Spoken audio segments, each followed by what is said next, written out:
Oh, and it's the 50th. Oh, we didn't plan it. We literally planned nothing special for this episode. We're gonna do this. We're pulling all the stops. We'll have a montage for the audio portion. We'll tell everyone. We'll just play some like terrible music, be like montage, looking back on all the good times. But there'll be no audio parts besides the music. And be like, oh yeah, those are all great. And then, sorry guys, in the video version, we didn't have a video part set up. But we have the music. Oh well. It's the humble approach. It's the humble approach. Yeah, we don't need to have fanfare for every milestone. Yeah. Episode 50, and I'll go, so what? Dang, yeah. We should have quit 10 ago. You're listening to the Game Tenants Podcast.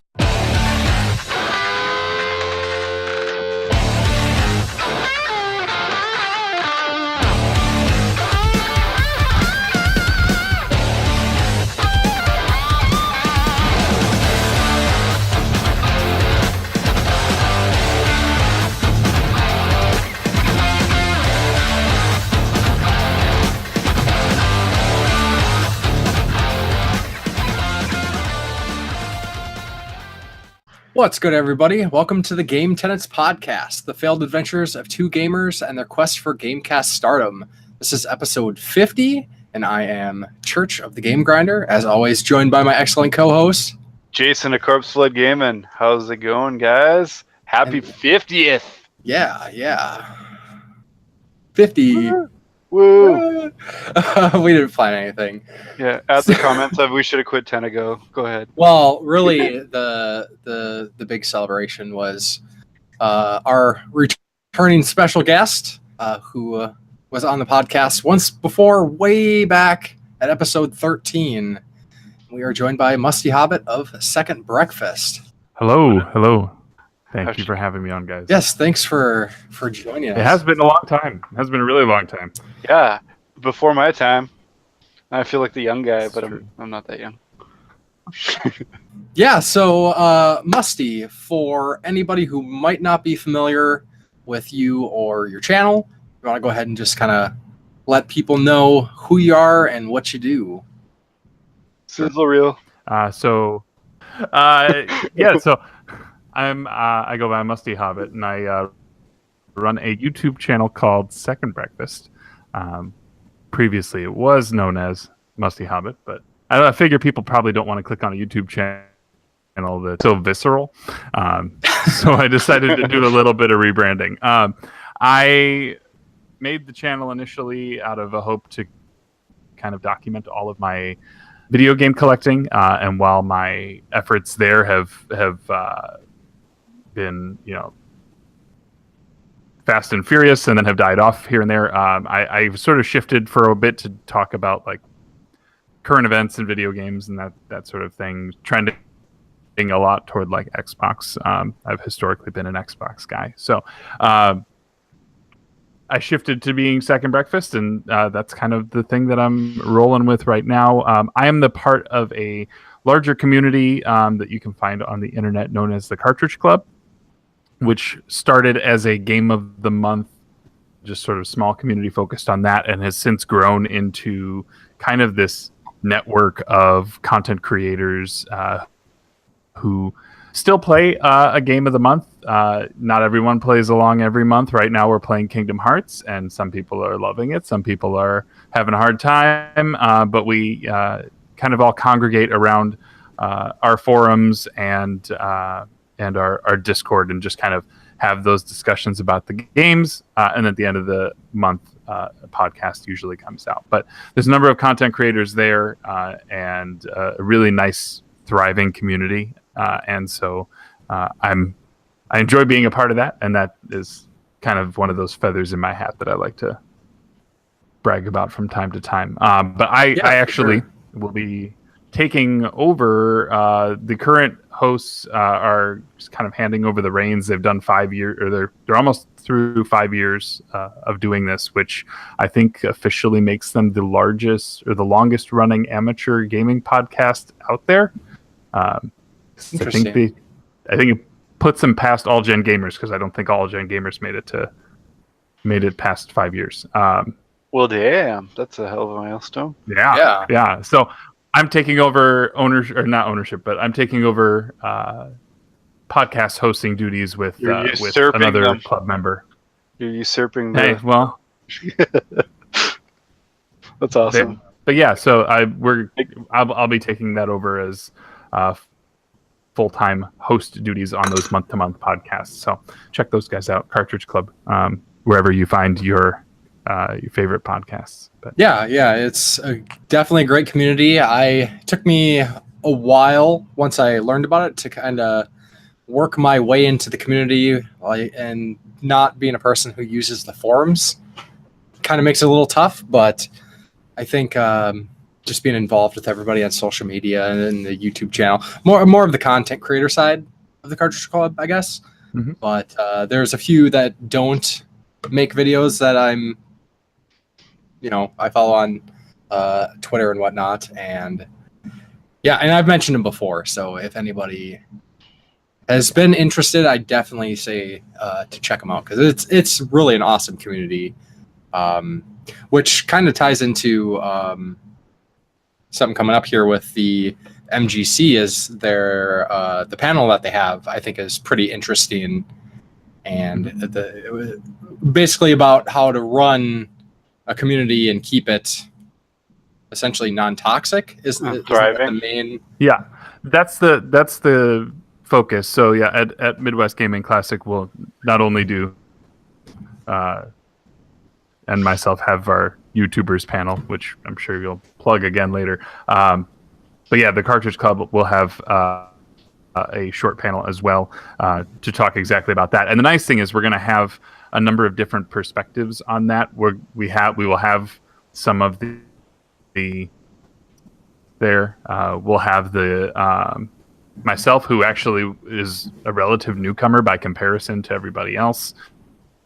And then we have another person who's, not on that creator angle, but they've been involved and then observer for almost the entire duration that the club has been active. And the biggest thing I can say, as you mentioned, it is kind of difficult if you're not into message boards or forums. Don't let that get in the way. We are all on social media. We interact a lot. And it just takes, making yourself known to us. They couldn't be more welcoming. And I'm sure that those of you who can make it out to Midwest for the show, you'll get to see that firsthand. But yeah, we definitely, a good club is not good if it isn't trying to be welcoming to new people. Right? Yeah, and exclusive clubs are just for the hoity-toity. You want to be an all-inclusive club, not a holier-than-thou club. It's definitely any day of the week. Definitely not. I mean, all ages, all styles of gamer. We try to mix it up and make sure that we're not gravitating toward one system over the other too much.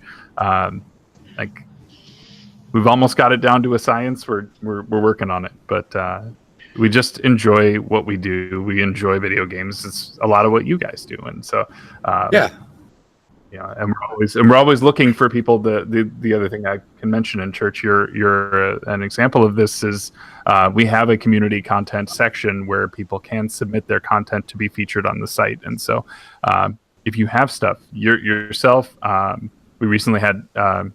Discard has been posting some stuff through the site, who we heard about through you, and it's a great opportunity to just get your name out there, and we welcome it. It's great when we can get new and interesting stuff for people to enjoy. Some fresh faces and all that. For sure. Absolutely. And just wanted to reiterate that it's not just content. Content creators. It's the forums. A lot of people who just play video games. Social media too. It's a good spread. There's space for everybody. Mm-hmm. Most definitely. Perfect. Cool. So then I guess with that let's just jump into our little what we've been up to section here. So, Musty, since you are joining us, why don't you kick it off? What have you been up to? What have you been doing for gaming? Any videos you want to mention? Let's hear about it. Yeah, so a lot of what's been going on with me lately, I'm in the process of moving, and this is always kind of a big time in life, because all of a sudden you have no backgrounds. All of a sudden you have all your entire life. The room that I'm in right now used to be populated with, like, I'm sitting where shelves were loaded up with games, and all of that got kind of put away. We're starting to get it back out of storage, but as part of putting all of that away, I did some documentation videos of all of the games that I have, and so I'm in the process of rolling those out. I think I just dropped like volume 15 of that video series. I'm doing like one video per system, and so I just did the NES system, like my NES collection, which is by far my largest, yesterday, and then the PlayStation Portable was today, and I've just kind of I'm at the point now where I just want to get through them, and so we're doing them like rapid fire, one a day until we're done. Almost there. Should be done early next week. But when I'm not working on editing those, or trying to keep this house tidy, thankfully we've sold it, so we just got to wait for the new house. So I've been through really that all too recently, so I totally know what you're going through right now. I just moved about a year and a half ago, so I know exactly what you're talking about. The pain of having everything packed up and wanting to make videos and just not being able to. I remember my old game room just looking like a box fort, because I took this gigantic box that was about 4 or 5 feet tall by about 2.5 feet wide, and I literally put every DVD case game in that giant ass box. Well, I can't imagine how much that would weigh.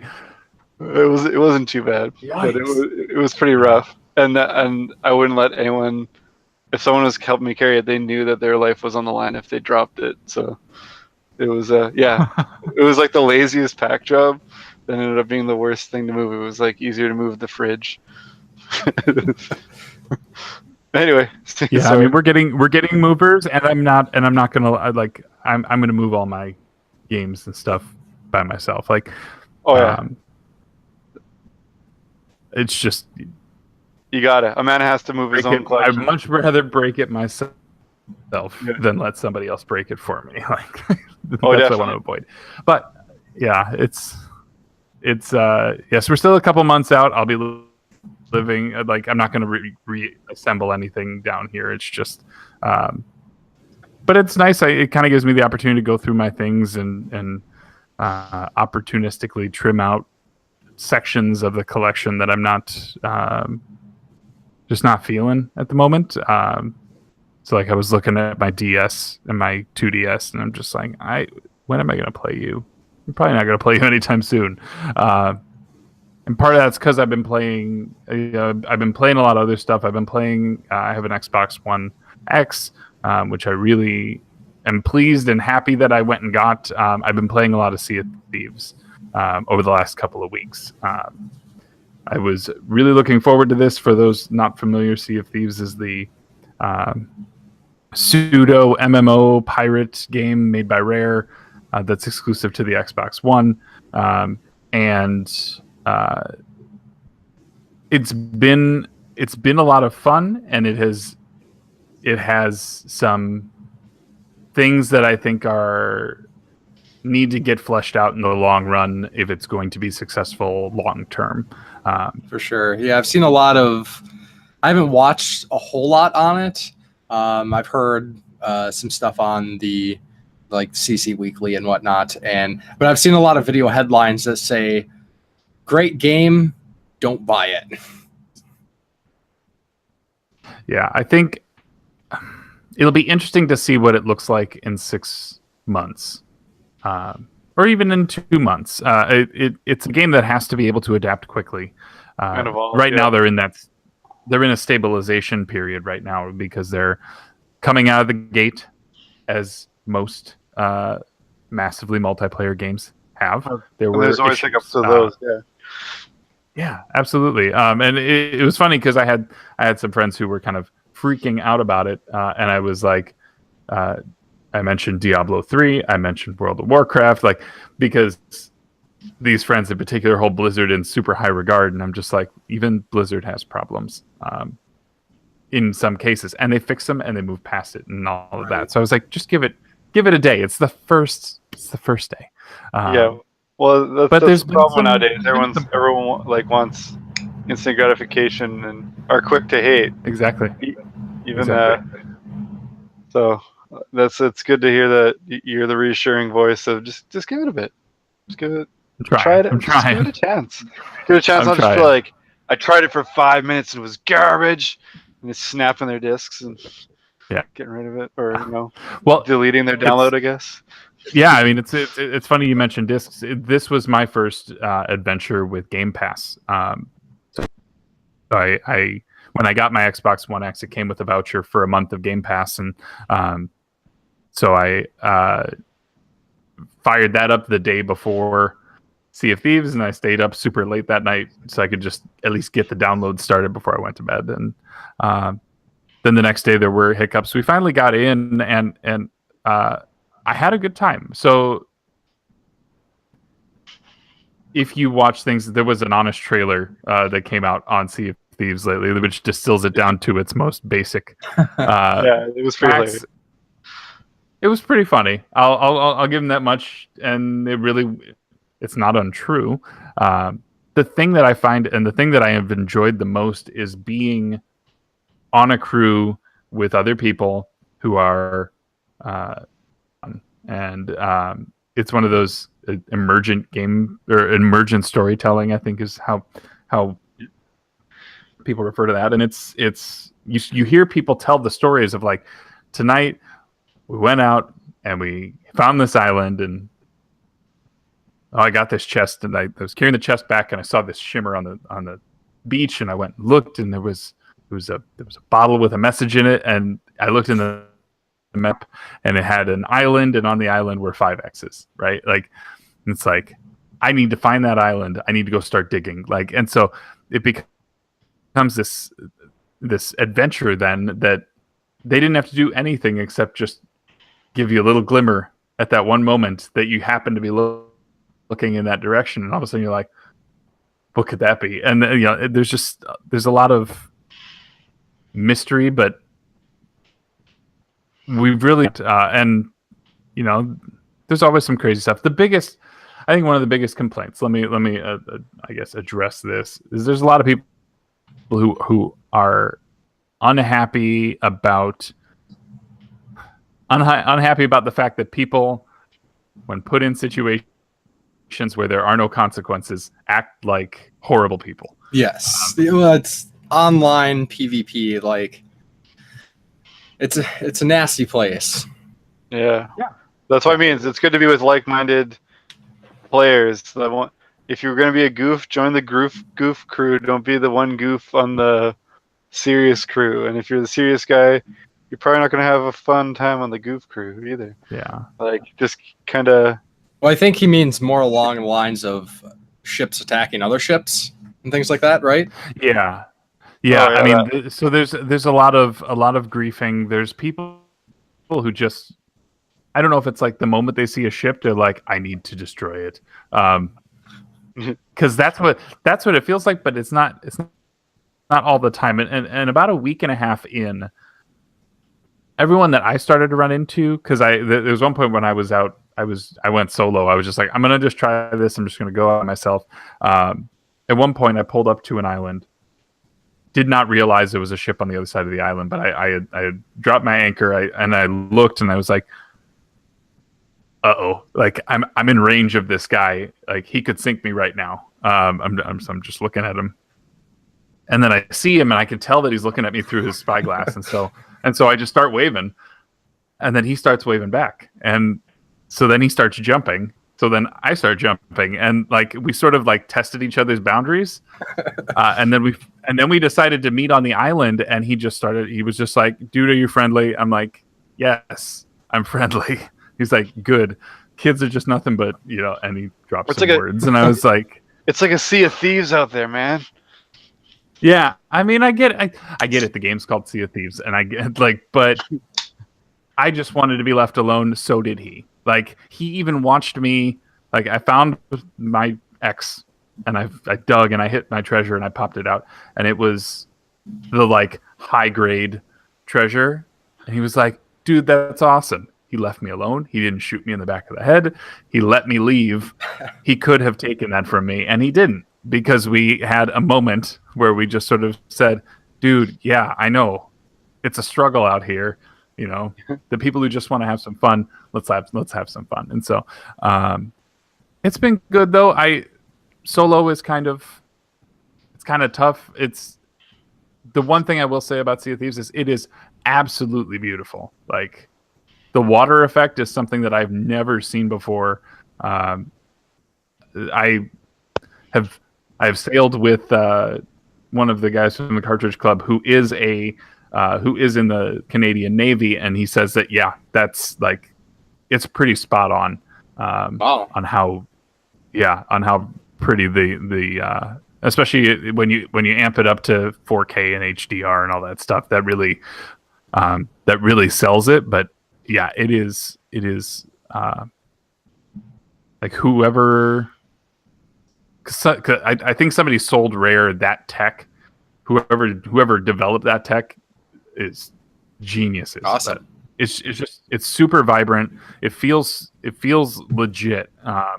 And I think the other thing that I really like about it is it doesn't spoon feed stuff to you. When you get a new mission, you're given a map that has a picture of an island, but it doesn't say what the island's name is. It doesn't tell you what direction it's going. There's no icon in the sky that says go this way. You have to go and plot your course. You have to go find it on the map by zoom. You have to go zoom in and be like, is that the same map? Yes, that's the same island. Okay. And then all there is an X, or there's a riddle. And so it'll be like, the riddle will have like multiple clues. It'll be like, go to this island. And then when you find this one area, play your instrument, and then the next clue will like materialize on the map. It's like there's some interesting ways that they can do it. It sounds really cool. The big kicker right now is it might feel a little thin because there's not a whole lot of story. There's not a lot of variety, from what I understand. Yeah, I mean, things get. You start off where your missions are like a single map to a single island, but then you'll get to maps where when you dig up that one, it gives you 2 more maps to 2 other islands. And so there's multiple parts to it, but the thing is there's not a whole lot of progression. You're not accumulating items that make you dig faster or sails that turn faster, or one of the things that Rare said going into this was that they wanted everyone to be on a level playing field, so that if somebody comes into this game 6 months from now, they're not automatically at a disadvantage against everyone else. Or if somebody walked away, like you get somebody who did the trial right now for 2 weeks, and they come back in 3 months because they got another trial for Game Pass. They don't want that person to ultimately feel like they have missed out, which I think happens a lot. If you look at your generic deathmatch shooters, right? If you're up against people who have prestiged multiple times, you're gonna have a bad time. Yeah, definitely. Yeah, absolutely. And so this is their way to try and curb that, but at the same time, the reward isn't as big yet, or they just haven't, or they haven't yet exacted upon what that reward will eventually be. Yeah, I've seen that's some discussion that, like, great game, they just might have released it too early, or didn't say, oh, okay, this is early access or something, until they added more, which I understand why they would release it soon to get it out the door, even when it's lacking content, because Xbox needs games. This is true. That yeah. too. Yeah, that's true. I'm a devoutly Xbox guy too, Joe. I don't know if you know that. I was like last gen. By far, 360 was my lead console. So when it came to this gen, I wouldn't say devoutly. Like I'm not against PlayStation anyway, obviously, but when it came to like this gen, it was just automatically like, well, yeah, I'll get an Xbox One, and then it was awesome off the bat. And man, PS4, all they got rehashed games from that just came out like 2 years ago, and there's exclusives and Resogun. It was great, and then all of a sudden, nothing forever, nothing, Yeah. Cuphead, nothing, And stuff gets pushed out and pushed out. There goes what was that? Scalebound. Scalebound, Oh, Scalebound's gonna save us. Oh no, there goes Scalebound. They canceled it. So yeah, that was it's been a rough go as a Xbox owner, honestly. If it wasn't for the games that come out on both, yeah, there wouldn't be a whole lot of. I'm trying to be optimistic, right? Like, I mean, that's the only thing you can be at this point is that they'll make big announcements at E3, which is going to be upon us like before we know it. Soon, like 2 months from now. Yeah, and so can't wait. I'm hoping we get some good announcements. I heard some rumors. I hope they're true, because I wouldn't mind playing another Perfect Dark game. That would be awesome. Oh yeah, it needs another try for sure. After Zero, yeah, it was like the first game I had to pick up. I liked Zero. I didn't like the multiplayer in Zero. Like the first Perfect Dark with the rolling where they turn into tiny balls. I hated that, but I still played the shit out of it because it was actually one of like the deciding games that like I'm getting a 360. But yeah, I really would like a next gen Perfect Dark. That would be amazing. Yeah, which is rare, which is surprisingly also Sea of Thieves. So there you go, full circle. There you go. Sweet, yeah. I think that's been it for me. Unless you guys had other questions about Sea of Thieves, but no, I would like to try it eventually. I'm just like I think I'm not waiting on. It's not a thing of really waiting on getting it cheap. That's always a bonus, but it's like I'm waiting until it's at a point where it's it's fully realized or something like that. Mm-hmm. But I don't want the community to die in the meantime.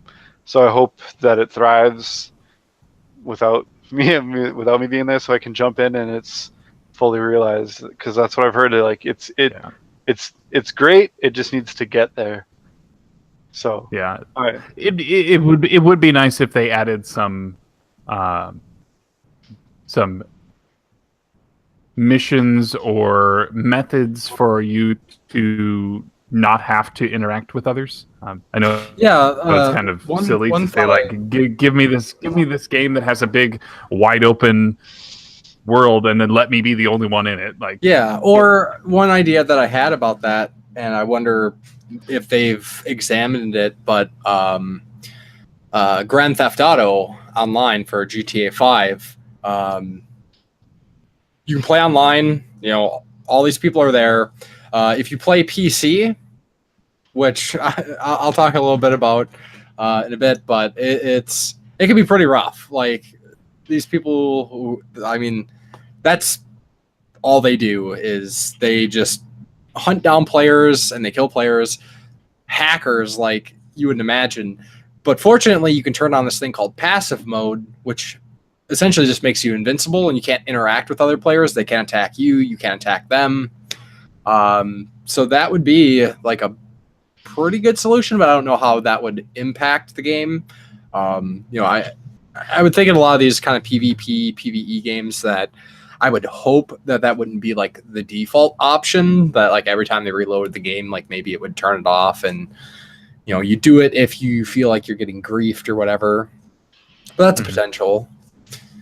They said they made some adjustments today to the respawning of your ship. So if your ship gets sunk, usually it would just spawn you at the nearest port. The problem is if that ship that sunk you is right outside that port, then Yeah. they could just come back and do it again. And I think they were actually seeing some of that happening. So they made some changes now to where you cannot spawn. You spawn at the nearest port unless it's in eyesight of the, like, unless it's within a certain distance of the ship that sunk you. So do you have like Is the do you have like a restraining order? So on just that kind of ship for a bit? Yeah. kind of. That's And then good. so And like mission I wise, think- it'd be cool because I hear it's kind of all about the treasure hunting and going to these islands. But do any of these islands have like caves or like dungeons? Like they could kind of expand a little bit on that. Like think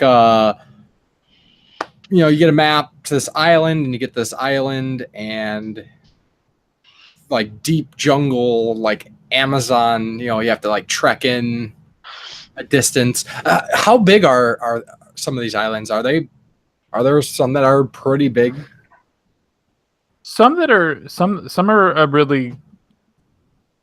a good size. Some of them are just like a couple of patches of land with some palm trees and some other there's some rock formations and stuff like that. And then there are some that are in fact they look to have been some kind of settlement at some point. So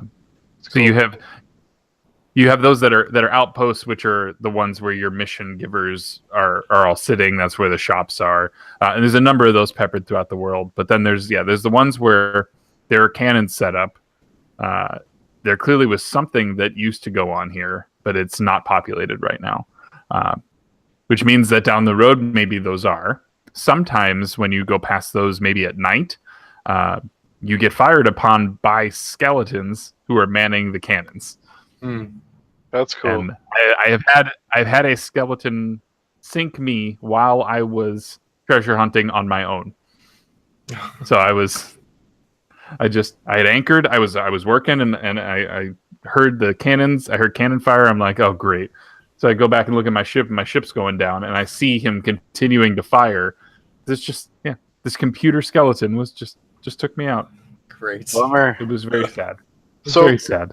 So for the explorers at heart, is there like real meat to explore? Or are you like something to feed the explorer bug?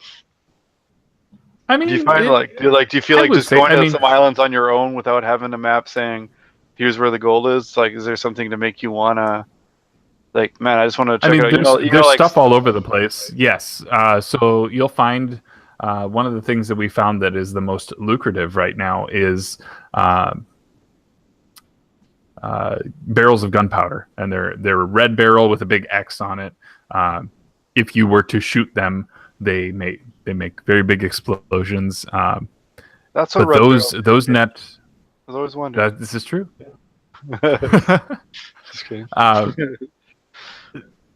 But they get you more gold than some of the chests that you dig up, and so it's great to get those and bring them back. There's always though that risk and reward of like the more stuff you have on your ship, the more things you have at risk of losing. And I think that's where some of this game, like just sailing around, super therapeutic. It's just kind of peaceful. The ocean noises and all of that, and then the moment that you have. I saw somebody set a record of having 161 chests on their ship. Holy cow. And I cannot imagine the stress if you saw a ship on the horizon that you'd be like, we gotta go now. Like,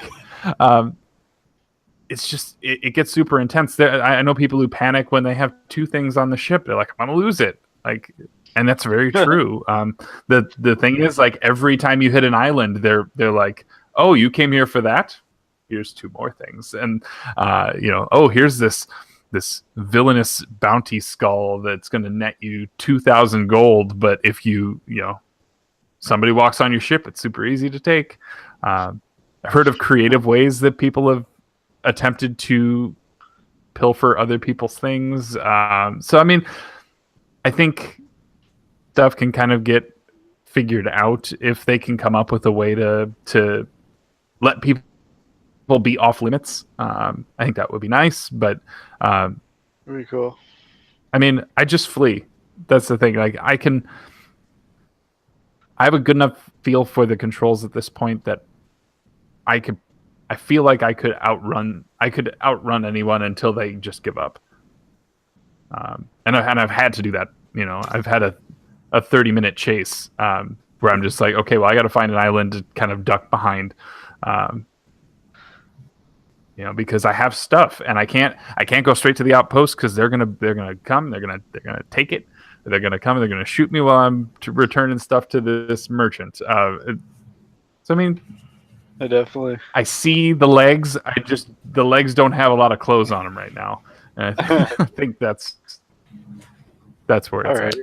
That was a really weird metaphor. Yeah, so that's the first time I've heard that one. Me too. Cool. Yeah, so exciting stuff with Sea of Thieves. Hopefully they keep supporting it. That's the main thing. Yeah, I hope they don't just drop it. Like, oh, it's not doing amazingly. Just pull it out right now and just let it die. On to something else, kind of thing. So, Jason, what have you been up to? A whole lot of stuff. I've actually been keeping pretty busy, and not just with work and family. Like, so, and you finally kind of delivered on something you've been talking about for a while. I have gotten multiple videos out. I feel great. Holy cow! Yeah, I'm actually set up to have a different unboxing every Wednesday for the next like 2 months. Yeah, just about a month and a half.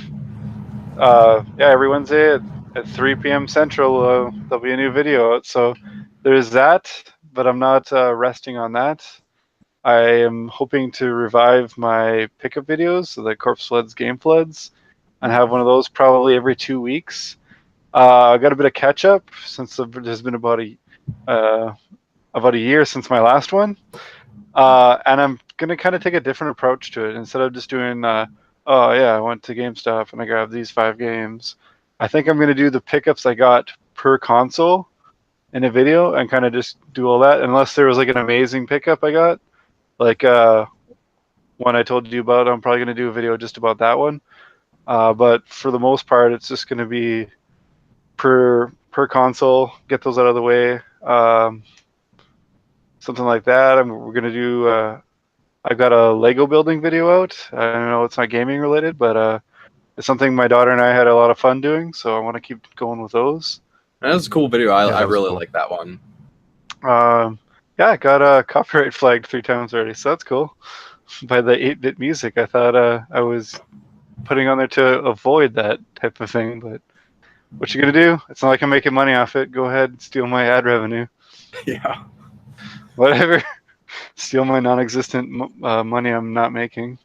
Yeah, whatever. So I'm gonna try and get one of those out a month. That's my goal. We've got plenty of Lego sets to in the coffers to work from. So as long as she feels like building Legos with me, we'll be doing that. I'm gonna start working on reviews once I start on a couple of new games I'm hoping to review. I'm going to start on more of my topical videos, which is one of my favorite things to do that I've only done a few times before. So basically some of the more time-consuming things. So that's why I'm glad I've got the unboxings are kind of a quick video I can put up, so I'm still getting content out. So if it takes me a little bit longer to work on one of those, it's not such a huge deal. I'm still still being kind of, consistent, getting a video up. And everything else is kind of bonus. So I'm super happy to kind of feel like I'm actually back at it, especially with the panel coming up. I'll feel almost like I belong there. So that's awesome. I'm really happy to be doing that. And also on top of that, I'm still getting lots of games played. I've been working a lot on Yakuza 0 still. I'm kicking a lot of ass through that. I'm ridiculously rich with one character, pretty rich still with the other character. I thought I was through the kind of grindy phase, which wasn't really a grind. It was more like kind of like a money farming to buy all the upgrades with one character, Kiryu. He's maxed out in every fighting style and all that shit, and then I went, okay, cool. Now I can just plow through the rest of the story, and I've done a lot of the side stories already. That kind of they kind of gradually pop up, but a lot of them you can do early in the game. So I've gotten through a lot of that, and yeah, I'm happy with how that was going. And then I was like, cool. Now I can just plow through like a bunch of these chapters because I was still really early in the chapters. But I'm still making a lot of progress. But I found out that there's an equally grindy thing for Majima, who is the other character. That's a bit unfortunate. It's a bit more involving than the other one. So it's still a fun game. I'm thinking of taking little breaks from it. I was coerced into buying Far Cry 5 by my friend. That was actually a game I was going to wait on. But I'm a huge fan of Far Cry, so it wasn't much of a twist of my arm to play that. So I bought that, and I've been playing a little bit of that. Not a whole lot. I just kind of played through the intro, and I'm loving it already. It's kind of hard not to get really involved in the Far Cries for me, especially after 3 and 4 were so awesome. But yeah, I'm at a point where I can play with my friends on that now. But at the same time, I'm still not just trying to start another long game because there's a bunch of short games I mentioned last time wanting to plow through and feel like I'm actually getting somewhere with the backlog. So I'm going to try and keep it easy with Far Cry, maybe take a bit of a break from Yakuza for a bit. And we'll see where that goes. But besides those 2 games, I've been playing a lot of Kirby Star Allies with the girls. Again, it's actually kind of like if you're good at bedtime, we can play some Kirby. And it's been working phenomenally. And Awesome. If you guys don't go to bed, we're not playing Kirby tomorrow night. And they're like, oh, I want to play Kirby. So they just go to bed right to sleep. Unfortunately, with me working tonight, they were a little bummed out that I got home just as they were already in bed. And I was like, sorry, it's too late. We can't play Kirby tonight. But if you're good, maybe we'll play a little bit when you get home from school tomorrow. So I still went out. Oh, it still worked. So that was great. Besides that, yeah, just working on more videos. Gonna try and play more games. And what you been up to? You've been busy. I've been busy. Squeezed in a couple games since the last episode. As I'd mentioned, I was planning on playing The Last of Us, which I did. I played it. I pretty much once I started it, I mean, before I replayed it, like it still was one of my. It's a favorite of mine, and once I started playing it, I pretty much binged. I think I beat it in was it 4 days? I think I played it in 4 days. Mostly over the weekend, pretty long sessions. Pretty much loved it as much as the first time. It didn't have that new feel, but at the same time, I hadn't played it since 2013. I think it was when it was originally released. So, forgot about a few little things, and the main reason I replayed it was because it was the Cartridge Club Game of the Month for March, and it gave me a good excuse to revisit a game because I don't revisit games as much as I want. I definitely say for anybody who hasn't played it, Last of Us, fantastic. I know some people kind of scoff at it just being another zombie game, and I think that's it's a backdrop more than anything. It's the story. The story and the 2 main characters, Joel and Ellie, are what really do it for me. And it's second time through. Just loved seeing that relationship, and just made me again more excited for the sequel.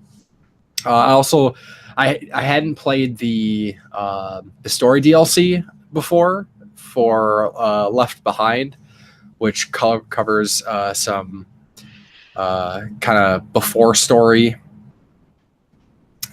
So that was awesome. And Musty, you said you'd played it before, but You need to get on the DLC. Yeah, DLC. I haven't touched the DLC yet. DLC was good. It's good. It doesn't necessarily add a whole lot to the overall story. I think it just gives you some interesting insights to the background that you heard about during the story, because she mentioned things that happened before, but kind of seeing the specifics of that and kind of the life that some of the characters lived before some of these more extreme circumstances. Although, of course, the whole time there was it's not zombies even, because they're spore infected or whatever, but to see how people are living their lives in civilization was kind of neat. It's pretty good. I thought it was. I didn't know that the remaster included the DLC, which I was very happy about, because when I was looking at it in the PlayStation Store before I started playing the remaster, I think it was like 10 or I think 20. I don't think it was 20 yet, but I think it was 10. And I was like, oh, that's kind of much for a DLC that's been out for. Yeah, it hasn't gone down at all. Yeah, it's kind of a bummer when you find old stuff like that and you're like, wow, I guess waiting really didn't do much unless you're keeping an eye on the sales. Yeah, and that's why I didn't get when I originally played it either. I was just like, how much does it really add? But so knowing now, would you think you'd pay it now, knowing like what you know? Oh yeah, absolutely. I mean, I would have if it wasn't included with the remaster. I would have bought it anyways, because I want to play it, because I love the game that much. And for me, I would say it was worth it. Even just getting a few hours extra of story to one of my favorite games is. Well, it's one of the best stories of probably last 15 years in games. Like, it's one of the maybe ever. Like, it was actually I don't know, one of the more powerful stories that kind of sticks with you. From it's an emotional roller coaster. That's all laughs. That's an understatement. Yeah, it's there's some good laughs in there. Yeah, and that was kind of the thing that I was worried about, and it is revisiting some of these very story heavy, emotionally charged cinematic games. Was it still going to have that kick? And I think it had been just long enough where, like I said, there are some elements that I didn't remember the full extent of, and so I kind of got refreshed on those. But just because how well it's done, it was great, because it's not all twists. There are some twists, but it's not M. Night Shyamalan. You see it one time, the whole premise is the twist, and then it's there's no point in watching it again. But it's definitely a game I will. Yeah, it's definitely a one and done bunch of movies. Cool. Yeah. I mean, I've been wanting to jump back into it too, but just when you were saying you're thinking about it, and I was just like, oh, I know I'm tempted to, but it's backlog. No, there's games I've never even played any iteration of, let alone a remaster. But and when we were talking about it, because I had I wasn't trying to discourage you, but I was like, I fully support it. But that backlog, though, but yeah, and I think I said that I'm pretty sure there's no game in the backlog that's going to be better than this. And I was just like, damn, dude, why'd you buy them? Right. So so that was a lot of fun. I was generally just being like, what? Maybe a game you haven't played, and you're just kind of like, nah, fuck you, I do what I want. I was like, well, I wasn't telling you to. And then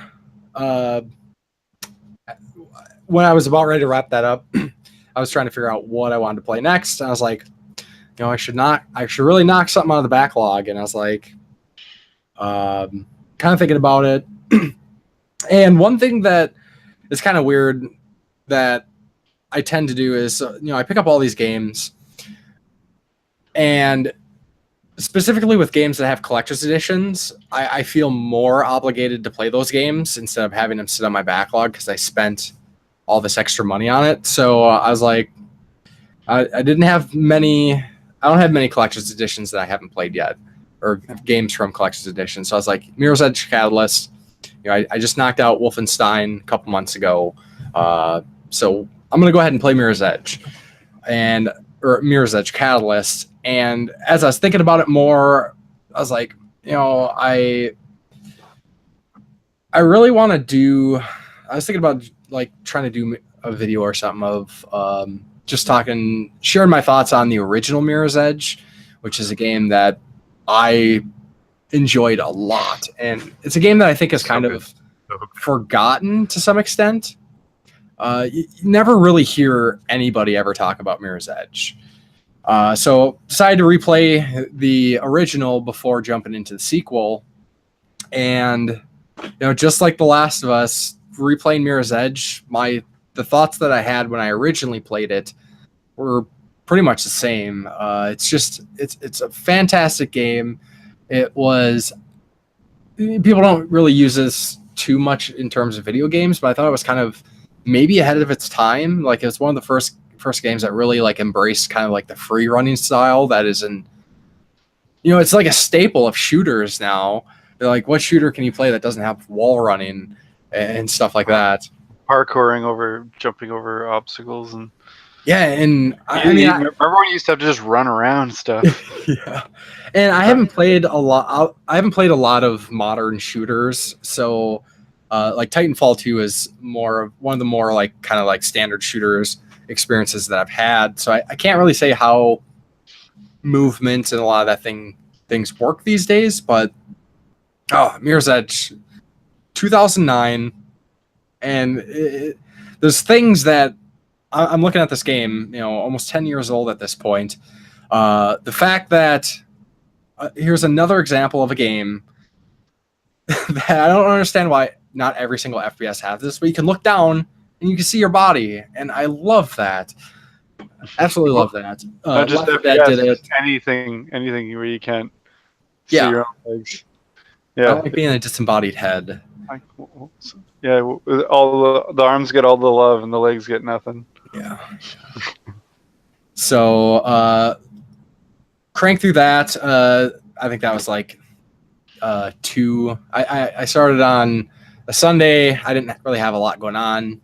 Played it pretty much all night and then wrapped it up the following night.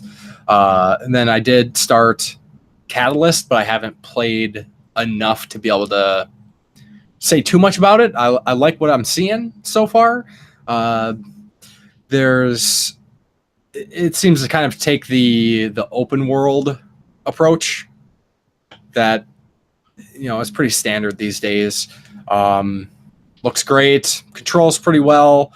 I don't know if things unlock further, but right now there's not an ability I can't disarm enemies, which was kind of another cool thing about the original is you didn't have to kill any enemies the entire game. You could just disarm them and move on. Where this one, I'm not sure if you just beat them up and call it good. Give them a little smackdown. And then it does seem to be a little more handholdy with navigation. In the original, they had the thing called the runner's vision, which just kind of, as you went along, it would highlight certain objects for traversal, like a box or a platform, which is cool because it kind of helps you keep the flow going because speed is kind of an element. And if you got stuck, you could press a button and you'd just look in the direction that you need to go. No other indicators or things like that. Where this one, it's it's pretty intense. Like as you're running, there seems to be a constant. It highlights more objects. It actually has kind of like I don't know how to explain it well, but almost like a virtual ghost that will be in front of you. So as you're like, say you're running down this hallway and it has a bunch of boxes and then like a pipe to climb up, like this ghost will kind of do it, and then you just follow the ghosts, which seems. I totally know what you meant. What's that from? There's I know what you mean. There's game that I played where it kind of does that. And it seems a little extreme. We're gonna slide down here. Yeah. Where like I kind of want to be able to figure things out, and it doesn't seem like there's a halfway point. You could shut off runner's vision completely, and then you lose those little hints of you can interact with, climb up this pipe and things like that. So we'll see what happens. I'm hopeful because I enjoyed the original so much. Yeah. And then I guess I just wanted to mention too that I have restarted playing a couple games, revisiting some other games. So on the weekends, a couple friends were kind of missing our gaming sessions, so they talked me into playing some games with them specifically on the weekends. So I was like, what the heck? I enjoy hanging out with my friends. Here's another excuse to just do that and play games. So kind of going back and forth between GTA 5 Online and Overwatch. So playing those again, a lot of fun. And then just for video mentions real quick, I did kind of like a thank you shout out video for my technically 579 subscriber video. And then I did a kind of like, it was supposed to be an April Fool's joke. I don't know. The joke might be lost on a lot of people, especially if they're not like super familiar with the end boss of Golvalius. But I just did kind of this like dumb, like bro gamer kind of like tips and tricks video. Pro strat. So, yeah, that's been about it. Keeping busy. Well, at least we're all keeping busy and getting a little bit of all aspects of what we love done. All getting videos out, all getting some games played. What's better than that? Also eat some tacos, so there's a +1 to that. Never go wrong with tacos. Awesome. Jason, you were on Chris's thing too, weren't you? Oh yeah, I was on the movie is starting podcast where we watched the Hulk Hogan classic, Suburban Commando. Classic in quotations. Suburban Commando. I hadn't seen it in a long time. I remember seeing it when I was a kid. I remember it being pretty bad, but laughably bad. And funny, but not in the ways it's trying to be funny. So I need to go back to that. So yeah, I definitely recommend checking it out. My wife actually really wanted to watch the movie with the commentary track over it, so I was like, cool. I'm not just gonna do it by myself. It's working. Yeah. So yeah, it was cool. Actually, he told me earlier today that it's only been up for 2 days at this point, and it's already the second most downloaded episode. So that was pretty cool to hear. It's because that awesome preview picture that he did. Yeah. He contacted me and said, "Okay, it's going to be up tomorrow. Are you okay if I use a picture of you for the poster?" And I was like, "Yeah, obviously, no problem." I was like, "If you need something, just let me know." And he's just like, "Yeah, could I get like a full body one of you standing?" So I was in the middle of. It was pretty busy at Domino's, and I was the only delivery driver. But I was like, yeah, sure, man. Just give me a bit. And about like half hour later, I just came in the back door, pulled all my Domino's gear off. Thankfully, I was wearing one of my just regular shirts underneath, and I was just like, "Hey, can you just take a quick couple of pictures of me real quick?" And she's to my boss, and she's like, "What?" was like, yeah, just take a couple pictures of me. No, with my phone. Like, you don't need to.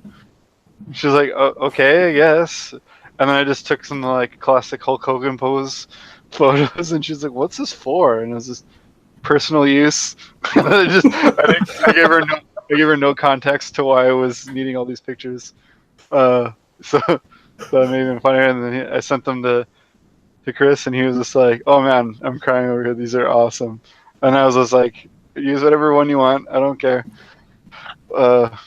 Especially I had one where I was doing like the old shirt rip, and it was just ridiculous. And yeah, so it was kind of a funny last minute addition, and I think it turned out pretty well. I was hoping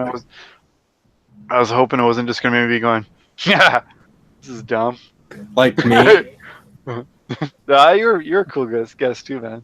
I got a couple more downloaded. I've got to watch. I've got like 4 or 5 episodes of theirs downloaded, and I've got the movies for them already. Or there's a couple I downloaded the movies for. Mosley did the basket case one, and I was like, oh man, I got to watch that again, but I don't own it, so I grabbed that one too. I already have House, so that was an easy do. But yeah, it's a really cool idea he's got, because it was kind of something when I first started talking to you, Josh. Actually, it was the kind of an idea I had with my projector. I wanted to just have buddies over and be kind of like a Mystery Science Theater 3000 type thing, where we do basically a movie against a movie to see which one was worse, and it was going to be called Terrible, Awful, Shitty Movie Night. And it would be kind of like a tournament style thing through I guess you could call it a season, whichever, we do a couple episodes, and whatever ones were the worst would kind of go into like a bracket style thing, and this is the worst one right now. But yeah, it was really fun to watch stuff and rip on it, besides just roasting it by myself, which I usually do anyway. Only when I've seen a movie before, not in the theater. I'm not that kind of guy that is telling the jokes and you're like, shut up, I'm trying to watch this. Something's really ridiculous, and like my wife sometimes, we coined a phrase. It came from watching Indiana Jones and the Kingdom of the Crystal Skull, where they just keep falling over those waterfalls at the end of the movie. And we're like, this is just ridiculous now. Well, we called when something just goes over the top ridiculous and to like the point it's not worth saving, we call it 5 waterfalls. So it's I don't know. I thought it was pretty fun anyway. Anyway, I just kind of went off topic, but yeah, totally. No, good enough. That's awesome. But anyway, with that, I was hearing that they're working on a different sort of movie. It came up as a surprise to me, and I thought you might have heard about it, so I sent it to you, and you didn't seem to know. I think you're kind of ignoring a lot of things on this topic right now, but I'm a Kojima fanboy, that's why. So yeah, if that's not a hint enough, then I'm obviously talking about they're working on a Metal Gear movie, and apparently, yeah, the first I heard of it was today. And yeah, the director of the movie was actually meeting with Kojima, so he must have been picking his brain on some stuff. And I just thought that was kind of cool to actually hear some Kojima-related news to Metal Gear. Yeah, the article basically, Jordan Vogt Roberts, who was the director for Kong Skull Island, brought in Kojima, it sounds like, just for consultation, mostly. I don't know where. What's he got to do with it? Yeah. Well, surprisingly, I would imagine if a Hollywood director got the rights to do a movie, he probably, I would hope, can detach from Konami, which I think is probably what's going on here. Yeah, he wants to talk to someone who actually knows about what they're talking about. Probably got the rights to do what he wants, to some extent. But he in the interview he said he wants this to be the most Kojima Metal Gear that it can be, which I think is perfect. So that's interesting. Even though that I just kind of learned that there was a Metal Gear movie in development, which I swear I might have heard a mention of it before or something. I just kind of disregarded it. But it makes me a little hopeful. If they come out with a Metal Gear movie, we'll see. I'll really have what I see in the trailer is really going to determine my initial thoughts on it. Of course, I love Metal Gear, but this day and age, everything is kind of. At least it's going. At least it's going places now that they got rid of Kojima and they know what they're doing with the series now. Yeah, right. Jokes. I just got deleted from this conversation. Generic zombie games. It is what it is, though. You know they have to get rid of Survive and just do a battle royale game. That's where it's all at right now. Yeah, I'm surprised. Metal Gear Battle Royale. That's what's that. You know, you just pick all your favorite characters from the Metal Gear universe, and I'm Box. That's my favorite. No Boxy, he's too short and you can't hit him. It's like the new Odd Job. Yeah, so I guess we'll just kind of have to see what happens with Metal Gear movie. I mean, I've heard talks of some other game movies, and they just kind of seem to disappear into the void, and we never hear anything again. With all the licensing issues that things have, like look how long it took them to make superhero movies that weren't Superman or Batman. Like years. Like I remember being a little kid, and they were talking about, oh man, they're working on a Spider-Man movie, and it was about a good 8 years before a Spider-Man movie came out. like so much, like it just like they were talking about it. It was this hot topic, and then when they had all the issues, they just kind of like, and it just like faded away into nothingness, just like you were saying. And then, yeah, just like look the Halo series that was supposed to be a movie, that was supposed to be a series again. They've been talking about that for how long? And the Assassin's Creed, unfortunately, actually became a movie, and it was awful. But you know, they tried. But yeah, that was look how many times they try to get something going, and it's just like it just becomes a shit show because you know the studios kind of like have a tug of war with the actual developers of the game, and you know, unless they just sell out the licensing, it doesn't usually even get made. They give away the creative control, and then we get stuff like the Super Mario Brothers movie. Yeah, and looks like Musty had a thought. Oh, I was going to comment on the first franchise that you brought up there. Spider-Man. Being Spider-Man. But I don't want to move you guys off of movies. If go for it. Oh no, we're good. We're game podcast. Today we got our Spider-Man release date. Yes, I'm excited. Yeah, I'm stoked. We were hearing it was this year, and the silence kind of always makes you worry a bit. So yeah, September 7th is our day, and I have already pre-ordered because I love my Spidey Man. I'm waiting for maybe some more info on the collector's edition. Okay. Oh, okay. I was like, well, if you need more info on the game, freaking Spider-Man is in it. So what are you waiting for? Well, I was pretty much sold on that initial trailer. Yeah, I've always enjoyed like a lot of the Spider-Man games. Like, I mean, the older games like this 8-bit, 16-bits, they were really touch and go. There was like, this one's great, this one's garbage. A lot of them were garbage, but you know, there was Maximum Carnage, so who cares about all those other games? Maximum Carnage is like, it's still one of my favorite beat 'em up. I will say that initial trailer, the whole reveal last year at E3, didn't sell me. The stuff that I saw today has me more excited about it than I have been at any point over the last year. There's a lot of stuff that I was seeing that looks like Spider-Man 2 for the PS2 Xbox generation. Such an amazing game. And that game did city traversal so perfectly. I mean, and Insomniac makes absolute sense for this franchise. The thing that it wasn't selling me on last year was it felt like quick time event the game.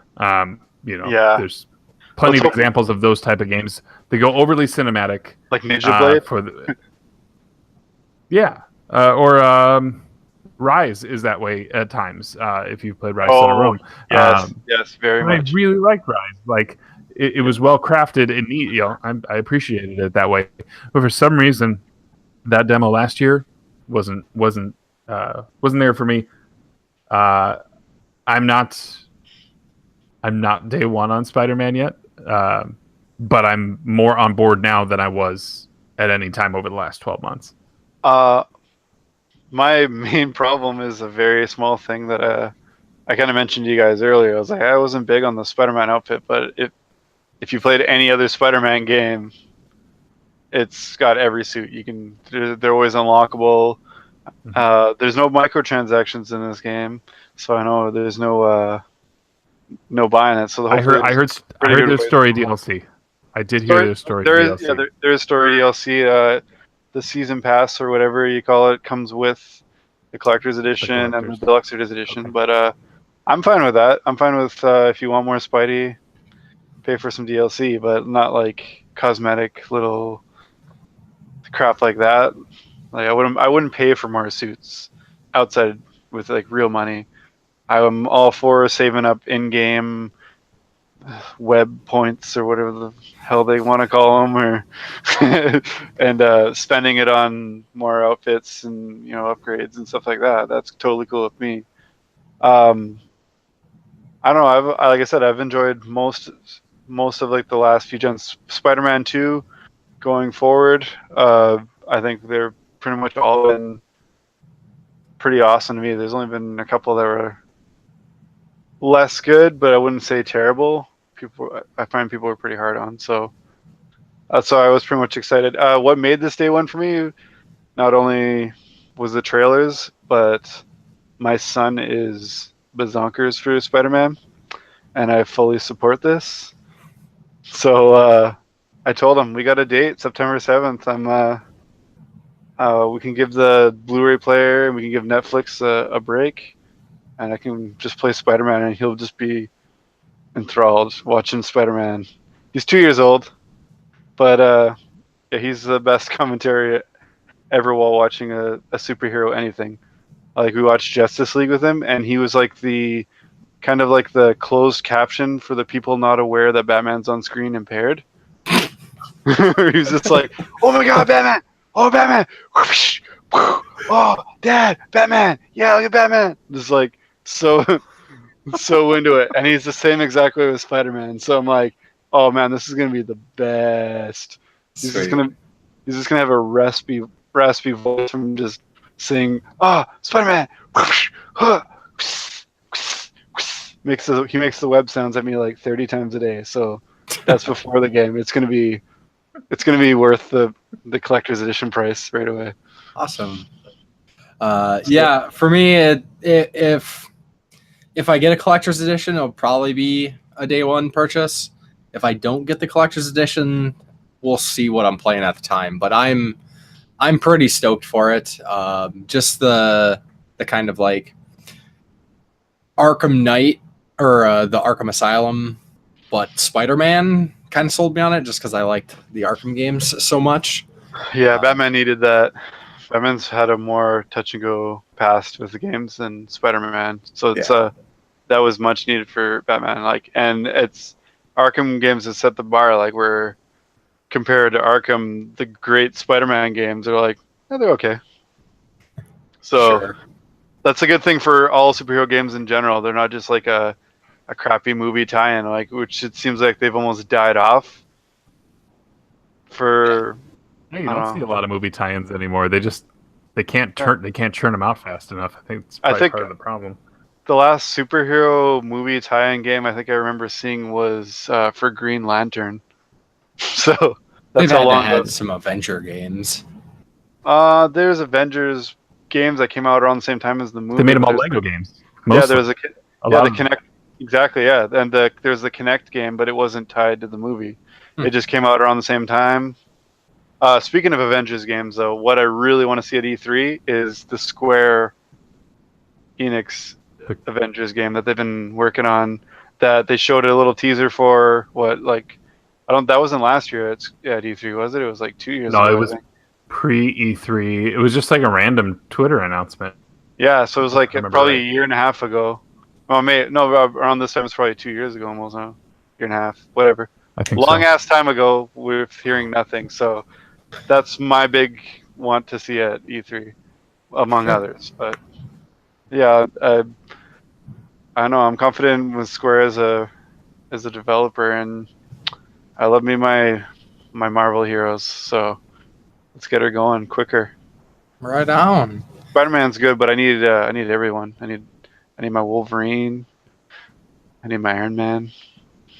I honestly just miss like Ultimate Alliance and stuff like that. Like when I actually miss them churning out stuff. It was either good or crap. But Those little dungeon crawler style games. yeah, I love those. The isometric dungeon crawler beat 'em up things are Legends. Can't beat them. That's like my favorite. I really believe that's my favorite style of game. Sweet. All right. So then I got a few other game announcements, I guess, that don't have a whole lot to add, but Quick mentions. just quick mentions. I think I had mentioned before about the Neverwinter Nights Enhanced Edition. This is for the 2002 Neverwinter Nights, which is very similar to like Baldur's Gate or Dragon Age. That is available now, mostly enhanced graphics, not a huge step up by any means. I think it just makes it so you can play it at like 1080, and they might have cleaned up some jaggies and things like that. But for anybody who has never played Neverwinter Nights, this would be a great chance to check it out. It is a fantastic game. The single player story is pretty good, but the online aspect of it, with people making like custom games and servers and stuff, I don't know if that's included with the enhanced edition, but if that is, that is by far the best part about it.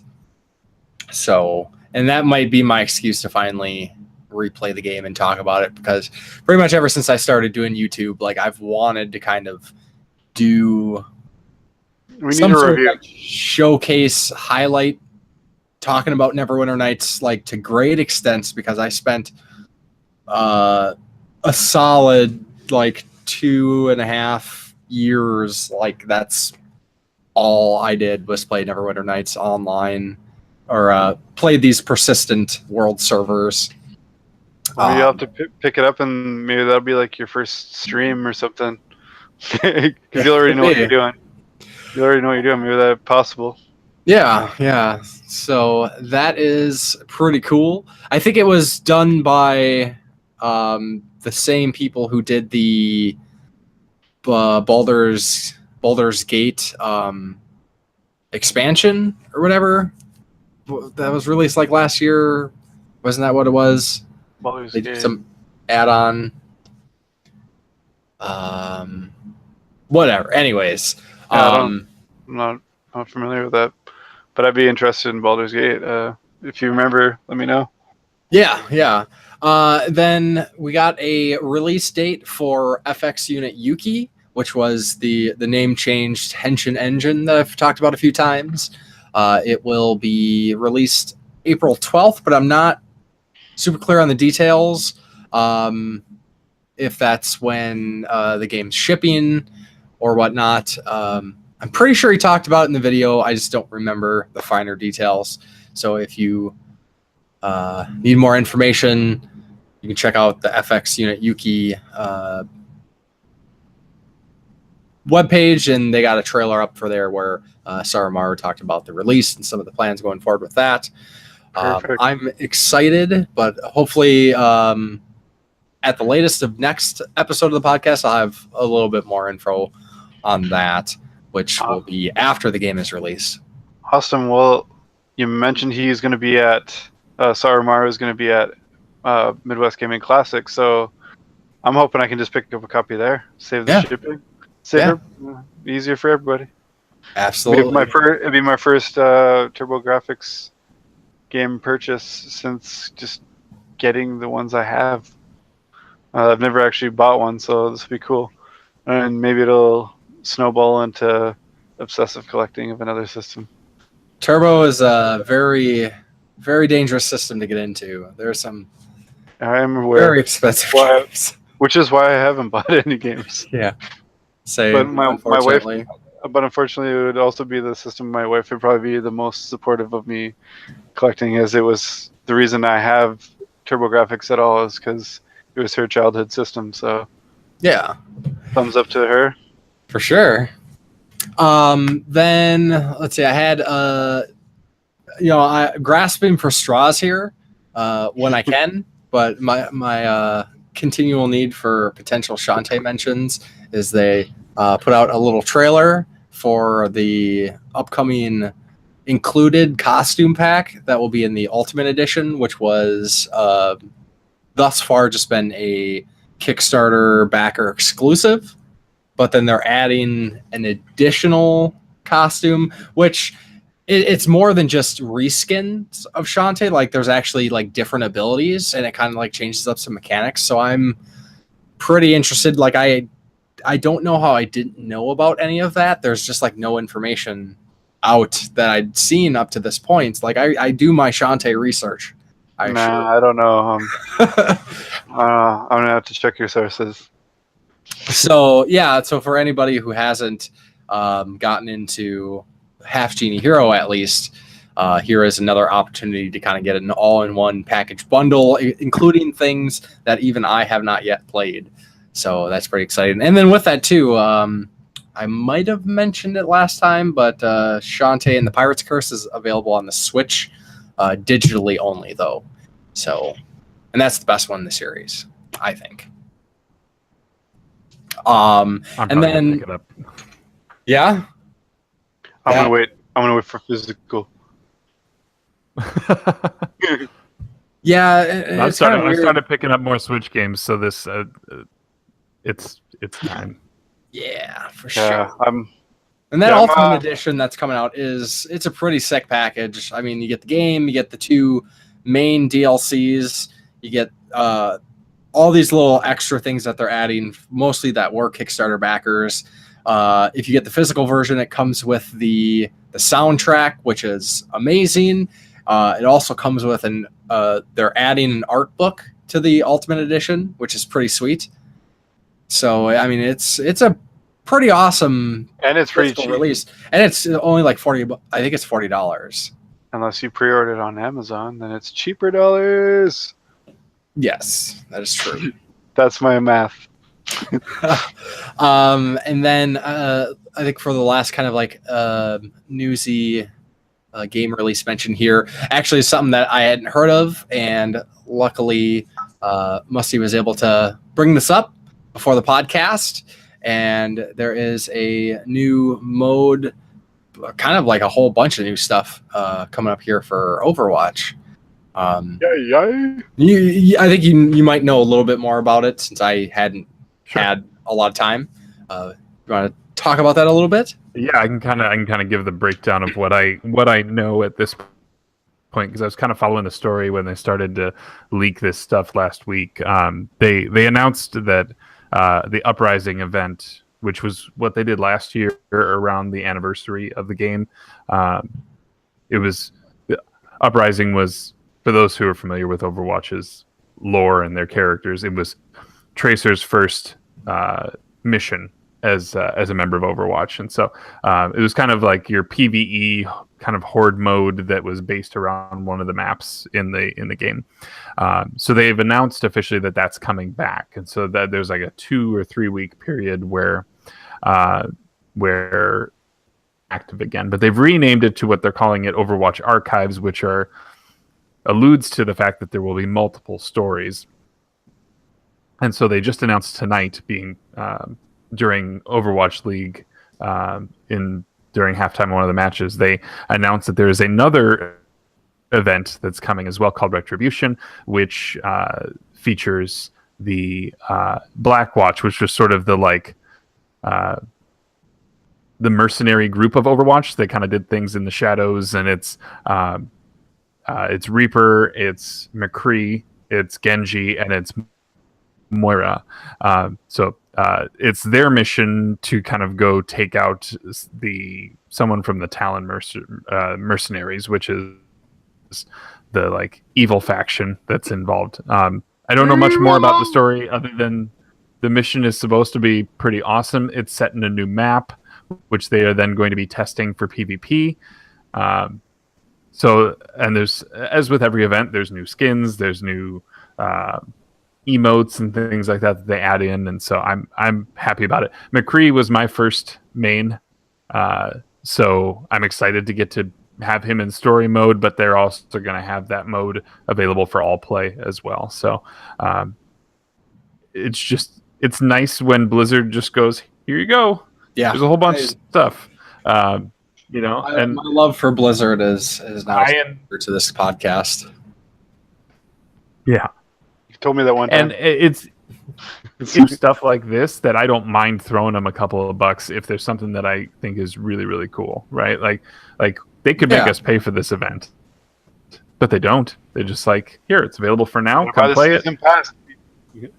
Yeah, buy this season pass, or yes, you can buy these loot boxes. Sure, you don't have to. Mm-hmm. I never have, but I'm really excited about this. I don't want to belabor the point that I'm excited for more content like that. Hopefully other games can take a note from Overwatch and kind of follow their really got it down. And it's I want to bring up one point and then we can move on if you want. It's really funny. From episode 13, Overwatch was in beta.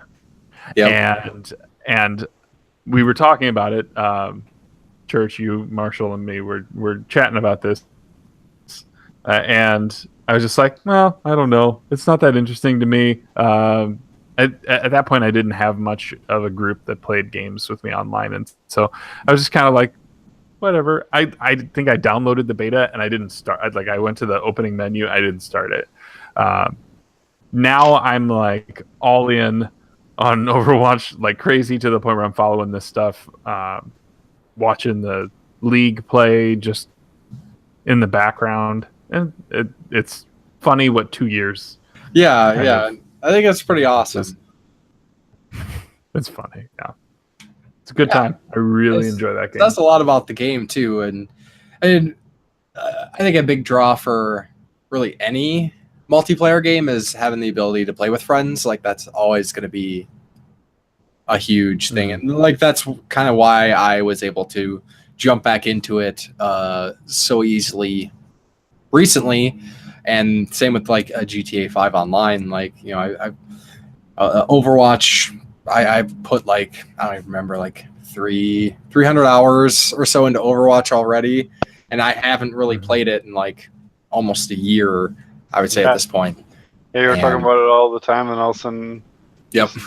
I think you replaced it with Friday the 13th actually. Yeah, that was a big part because I usually can only kind of choose one time sync for multiplayer games, but no, it's a great game. It's hard to balance. It's hard to balance more than one. Yeah, for sure. And I still think Overwatch is a fantastic game. Love it. Just kind of had my fill at the time, but now jumping back into it and seeing all this new stuff, even though I've been following the news, like I still keep up on Overwatch news. It's really cool to jump back into it and have all this new content, especially with this Overwatch Retribution event. Like that's huge because I just got back into it and now all of a sudden I got this really cool mode that my friends are definitely going to be up for playing. So it's pretty sweet. Yeah, and there's a comic. They also dropped a comic today that leads into it. It's a short one, but okay, kind of sets things up. So. Very cool. So I think for the most part, that kind of covers a lot of the news stuff that we had. I think we are probably, well, I don't think, I know we're running long as to be expected, I guess. 15 minutes by my watch. Altogether. So just for the listeners, one thing I was thinking about doing, kind of moving forward, starting with this episode, is kind of how we handle the community comments and community question. So I think what we will do is we're going to keep this community question thing going because we're really enjoying doing this, and it seems like some of you are as well. But since Jason and I already kind of respond to the typical question or the comments that you leave on the videos, we're going to stop covering those unless there's like something like specific that we want to touch on, and just kind of make the focus the community question. So I want to encourage everybody to participate. Leave us some potential community questions that we could ask in the future. We're hoping to kind of build like a backlog of questions that we can pull from, suggested by you, and then kind of get everybody involved with some unique topics to cover. So go ahead. Comments are still absolutely welcome. We love the interaction we have going on with you guys in the comments too. So I want to keep that going too. I don't want to shove that to the side. We definitely love interacting with you guys and kind of getting more into details with topics we cover in the podcast. So keep that going. Sure. We're asking you guys to do double duty. We want you to comment, but we also want you to give us questions. We want you to do our jobs for us. Yeah. and sit through our ramblings as well. So, okay. So last week we'd throw out the question, or didn't throw it out, but told you the question left by Black Metal Gamer, which was, what modern game would you like to see made as a demake?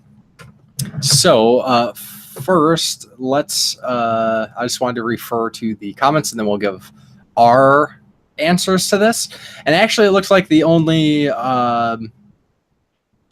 answer to this question that we got was from BioPhoenix, and it sounds like kind of stole Jason's wind a little bit. Yeah. I got a spin on it, so it's not that big.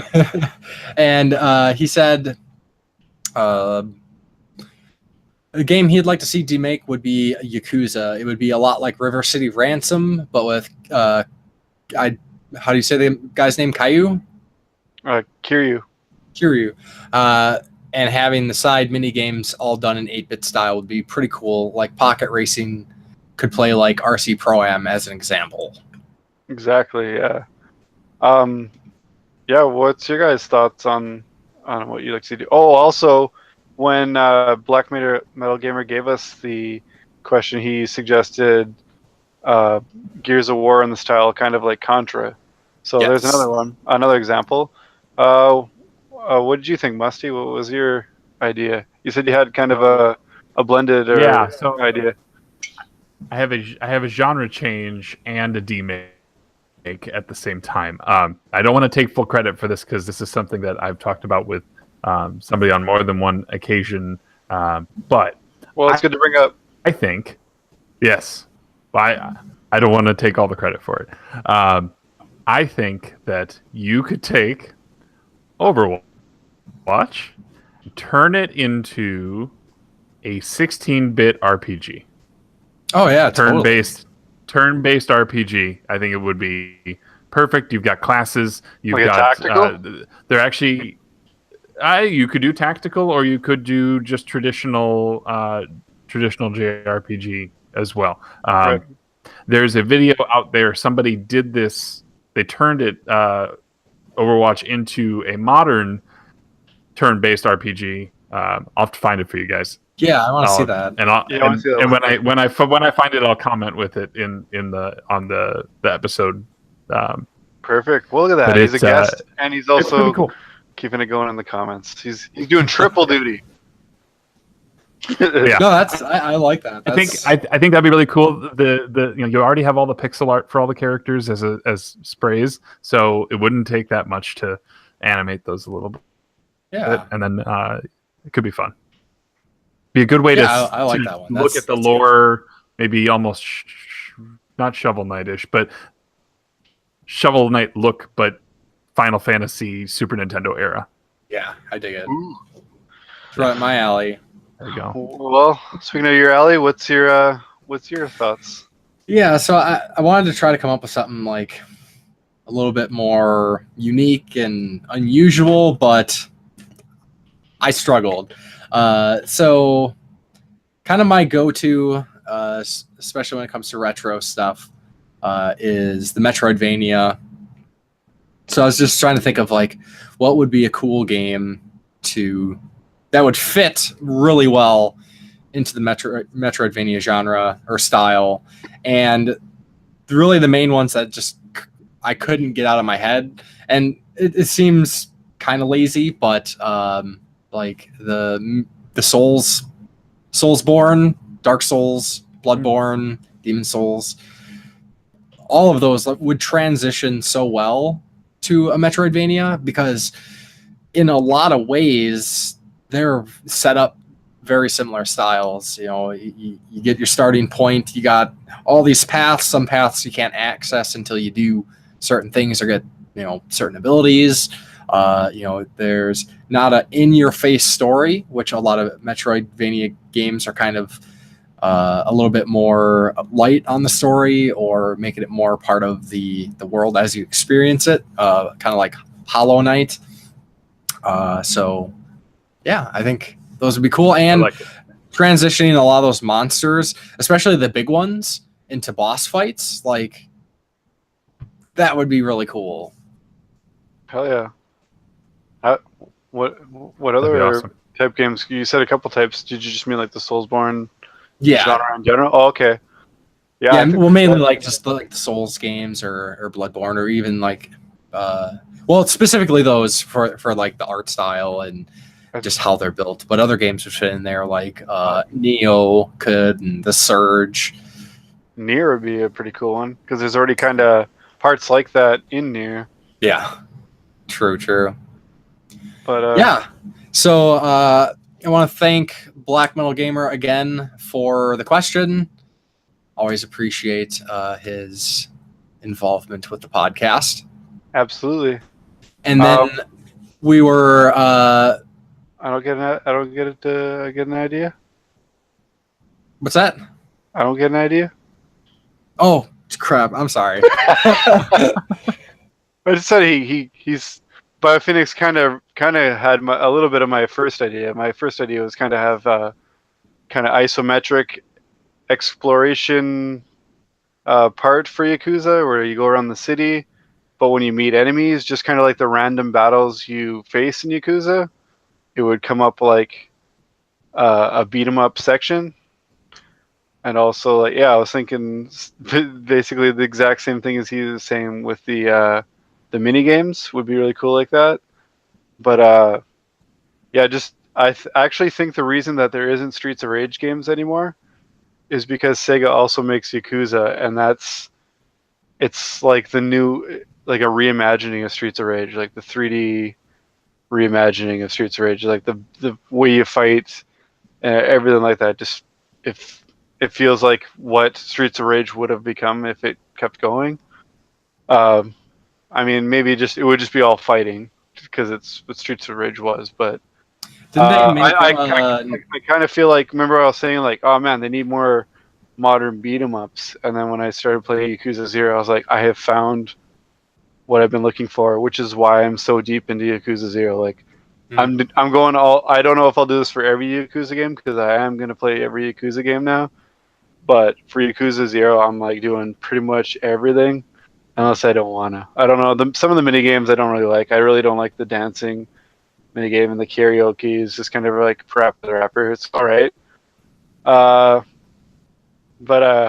Yeah. Besides that, I'm loving every other part of this game. So that was what I was gonna go with. But since BioPhoenix kind of has that idea too, I'll try to be original, not steal his idea.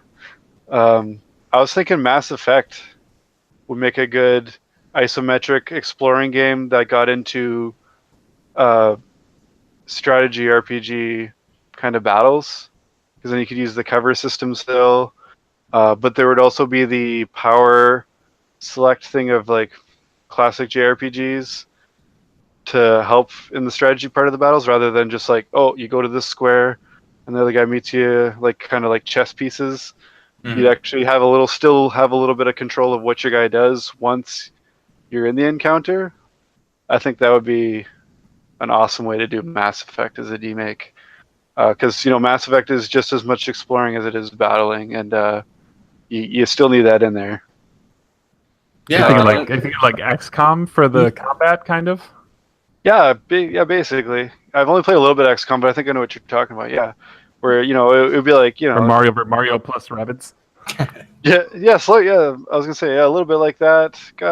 Borrowing from a bunch of those different kind of like the Fire Emblem and stuff like that, and all that. Like all those are strategy RPGs, but with the power selecting and there'd be the advantages, if kind of like in Mario and the Rabbids, like where if you're the height advantage and all that stuff would all play a role, just like an ogre battle kind of stuff like that. I think it could be really well done. Maybe that's something I'll try with the NES Maker. I don't know how in depth I can get with that, but maybe I'll try and make a Mass Effect 8-bit. That'd be kind of fun. I don't know. I'm gonna play around with that as much as I can when I get it. I don't even know if I'll be playing any games around the time I get that until I get like a game made. I don't know. I'm really looking forward to that. Like, I can't even express how excited I am to get an NES Maker. Roll on July. Sweet. Excited to see what you do with that. Definitely. Sorry. Now you may continue. No, I am sorry. So then we were trying to come up with an idea for our next community question for next episode. Discart had left us a cool idea, but I'm not sure how well that would work for this time, or doing like a community. So we could do it as a discussion, but it would be more of a discussion. Like, we could do it now or at the beginning of the next one. I think it's pretty cool, but it would be hard to send out as a community question. Yeah, so I'd asked Musty if he had any ideas, and I think the question that you offered up is a pretty good one. And so you said, if you could have a game console's entire set tomorrow for no cost, what would you get? So, use your imagination. There's lots of game platforms out there, and with that is like, I think it'd be interesting to know your motivation. So just what is your motivation? Like, do you want the entire library for this console because you love the console that much? You want the games? Is it a monetary thing? Like, hey, now all of a sudden I have the most expensive game collection in the world, kind of stuff. Everyone's got to beat The Last Gamer. He's got the most expensive collection in the world, bar none. I don't know if you guys know who The Last Gamer is. Yes. Yeah, the Australia guy? Yeah. But yeah, I know what you mean. Like, the most expensive full set. Let's hope not everyone's just looking for the money, but I'm looking for the enjoyment myself. I hope he gets some pretty varied responses. I want to hear the answer, and I want to hear the motivations. I get all Neo Geo so I could sell them and just get 2 other consoles to the library. Play sets or something like that. There's just something ridiculous. Like, I want to. It's like wishing for more wishes when you have a genie. Yeah. If someone says the N-Gage, they're lying. I was just going to say that. The N-Gage. Duke Nukem was on the N-Gage, wasn't it? Yeah, I think so. And Doom. Doom's on everything, though. Yeah, true that. So then I think we could probably... thanks for the question, Musty. Much appreciated. It's cool to thank you in person. Ish. Haha. Over the internet. Yeah. So then I think we're going to move into the little closing segment here, as we are definitely running long. So what's your gaming plans in the next couple weeks? I know we got the convention coming up, so there's going to be a lot of excitement for that. Hopefully we'll all be putting together some videos here by the sounds of it. Yes. But what do you have for gaming plans in the next couple weeks, Musty? Sure. I recently on the eShop picked up Thumper on the Switch. I'm not familiar with that. Yeah, I'm not either. So it's a. I'll quickly kind of give you the elevator pitch on that. It's a rhythm game, but it is referred to as rhythm violence. Like it's classified as, and it's. I think I know what you're talking about now. Yeah. It's really. I don't even know how to describe it. You're like this little beetle going down a track, and you have to make turns and bust through barriers or jump over barriers, and it's all in tune with this sort of like deep, like I don't know if it's house music is the best way I can compare it, but it's like it's one of those games where you just really want to put on some good headphones, crank it up, and just get into it. It's really cool. There's some combinations that you have to successfully get through sections of the level to unlock something so that you can attack the thing on the other side. It's look into it. I would look at a review because the announcement trailer does not tell you really anything about the game. Well, now that you explained it more, I think I've actually seen some stuff on it. It does look pretty cool. Yeah, same. Yeah. Aside from the Overwatch stuff, is going to be what I look at over the next couple of weeks. But obviously next week, yeah, like you said, Midwest is coming, and who knows what comes out of that. Yes, that's right. Too much. I'm super excited. Like I just need to kind of rein it in. I still got a week of work. Yeah.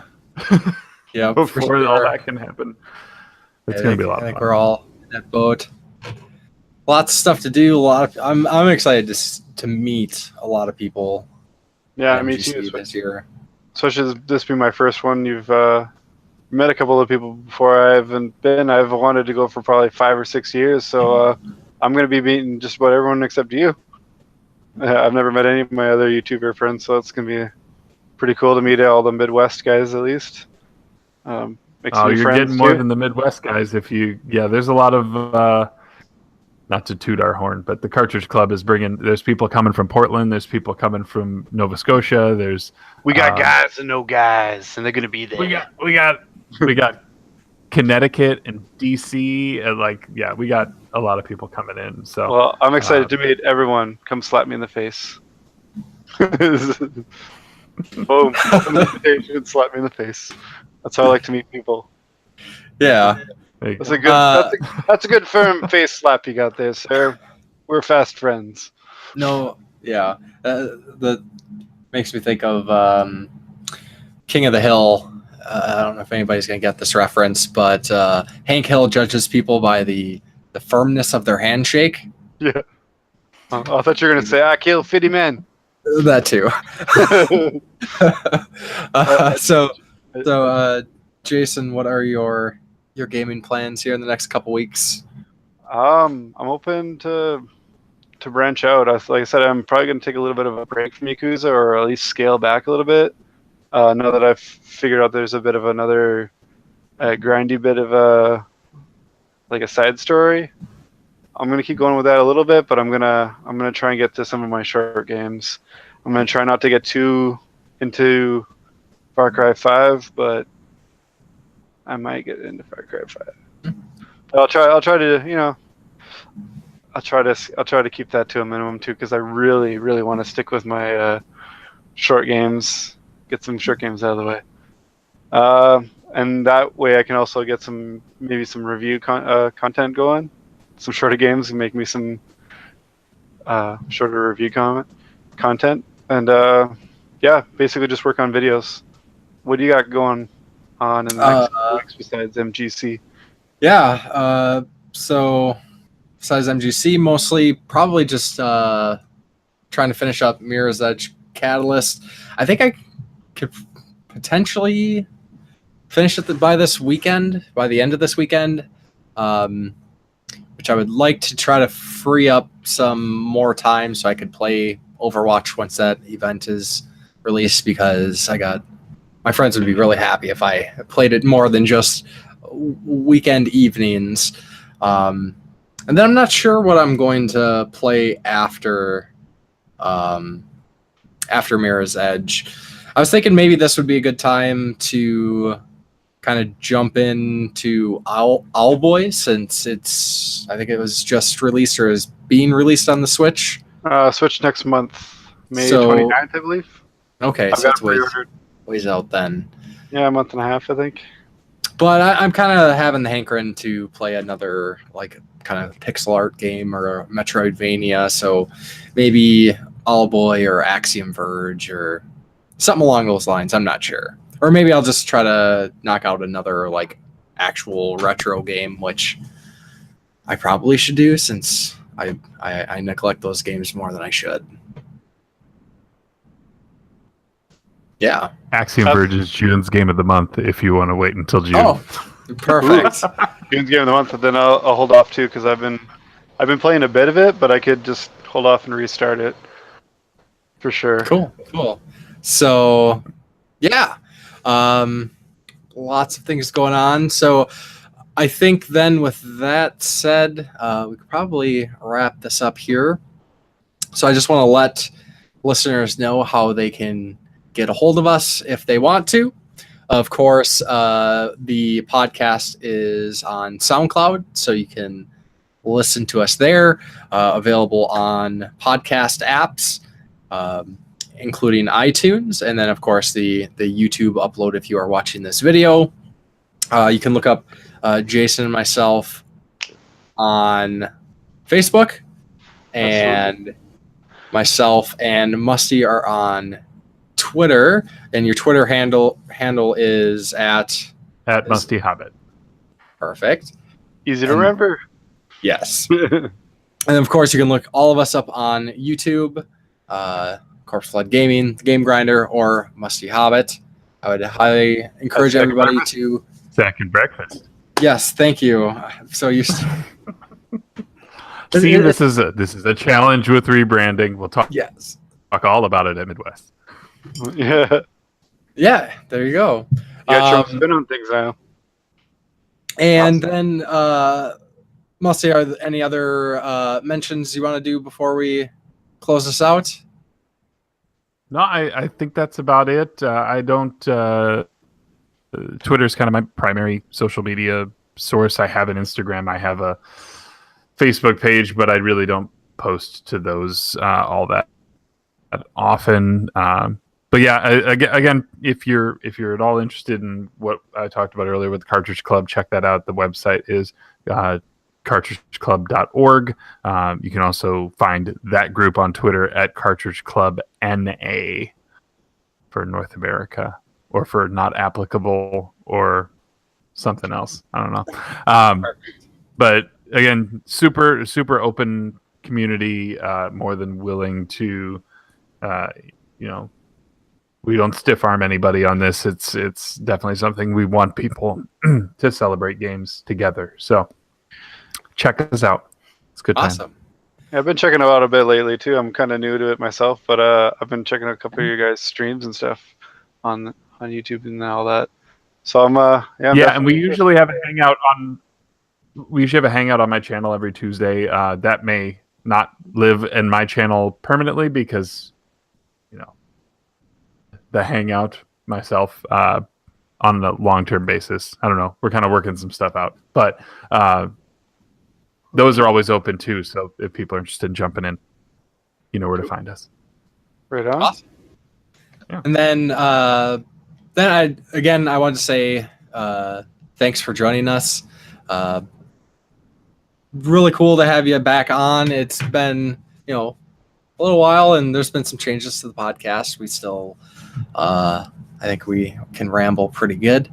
But it's been 37 episodes. We've gone through one hosting.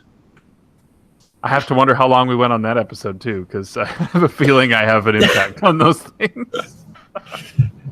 Yeah. It's already bad enough when Jason and I we can go off on our tangents and then bring it in. Even just even if you're staying on topic, bring in another person. What are you talking about? I'm Captain One Word Answers. Yeah. But no, I really appreciate it, and it's great to have you on again. We will definitely have to do this again in the future. We will at the MGC with a few added friends. Yes. So if you want to see this ramble sesh carry on, catch us on MGC at April 15th at 1:30 p.m. at the Midwest Gaming Classic. We'll be there. We'll be there early. I'll be there like 1:28. So come and hang out. We'll have a little bit tighter of a timeline, though. Yes. So, So then, I guess that'll do it for this episode of the Game Tenants Podcast. Thank you very much for listening, and we will talk to you next time. See you later. Bye.